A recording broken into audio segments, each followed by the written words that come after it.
Today I want to talk about the Joint Commission. That name always makes me laugh. It sounds like they should be in charge of a certain illegal plant. Okay, seriously, the Joint Commission is the agency that certifies hospitals.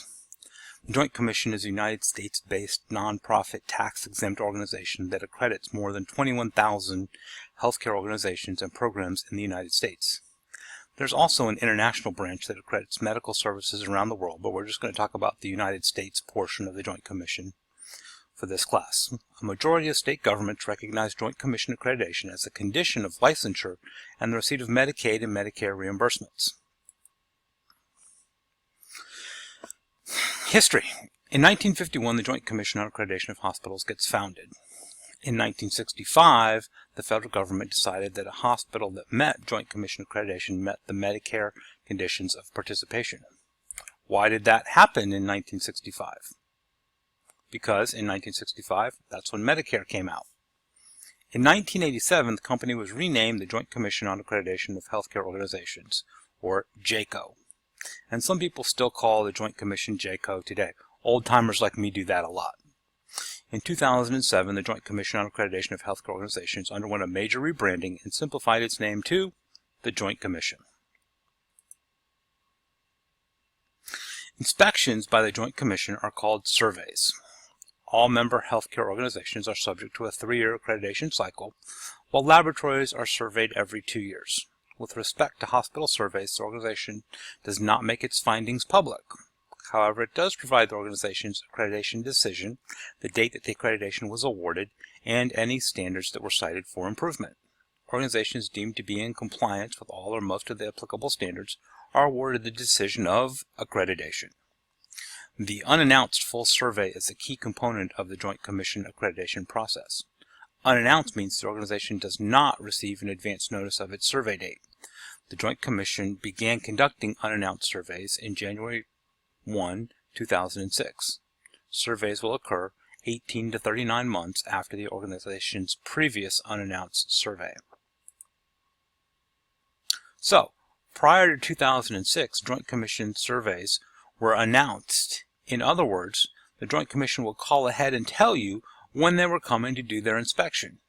Now think about that for a minute. You know the week they're coming. Inspection normally lasts 4 days, by the way. Does that lead to a process where everything looks good on inspection week and the rest of the year it's crap? Of course it does. This led to a lot of criticism of the process. There's been criticism in the past from within the U.S. of the way the Joint Commission operates. The Commission's practice had been to notify hospitals in advance of the timing of inspections.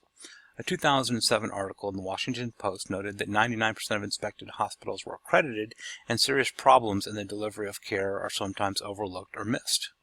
Similar concerns had been expressed by the Boston Globe, stating that the Joint Commission, whose governing board has long been dominated by representatives of the industry it inspects, has been the target of criticism about the validity of its evaluations. So, preparing for a survey. Preparing for a Joint Commission survey can be a challenging process for any healthcare provider. At a minimum, a hospital must be completely familiar with the current standards, examine current processes, policies, and procedures relative to the standards, and prepare to improve any areas that are not currently in compliance. The hospital must be in compliance with the standards for at least 4 months prior to the initial survey. The hospital should also be in compliance with applicable standards during the entire period of accreditation, which means the surveyors will look for a full 3 years of implementation for several standards-related issues. The Joint Commission charges an average fee of $46,000 for a full hospital survey.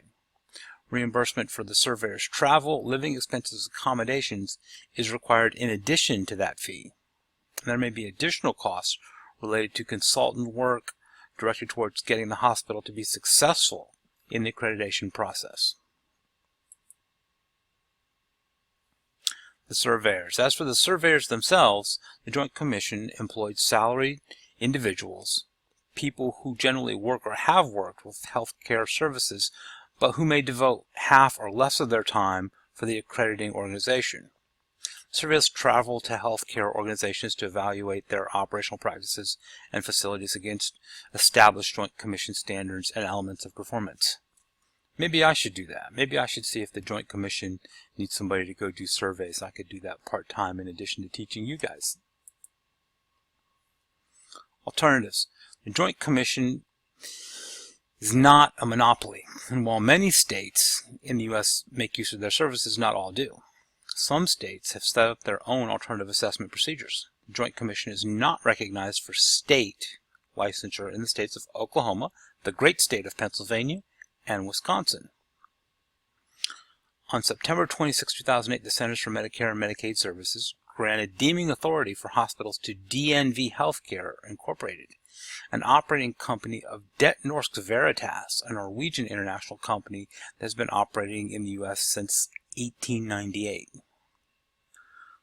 So, you might think since the Joint Commission is not needed for state accreditation, it's not a big deal in Pennsylvania, right? No, that's totally wrong thinking. All hospitals need Medicare and Medicaid dollars. Without those federal funds, most hospitals will go out of business. So even though it's not required to get your state license to operate a hospital, here in Pennsylvania you still have to pass the Joint Commission survey to get Medicare or Medicaid reimbursement. If you really don't want to deal with the Joint Commission, your only other alternative is to get DNV accreditation. I worked at a hospital that switched, and DNV was cheaper and easier to obtain. So that's something to think about if you ever own a hospital. Here's LGH's quality report from the Joint Commission. You can see they were last inspected the week of October 9th, 2015, and they have full accreditation status. I'm sure they're looking forward to their next survey in 2018. Thank you.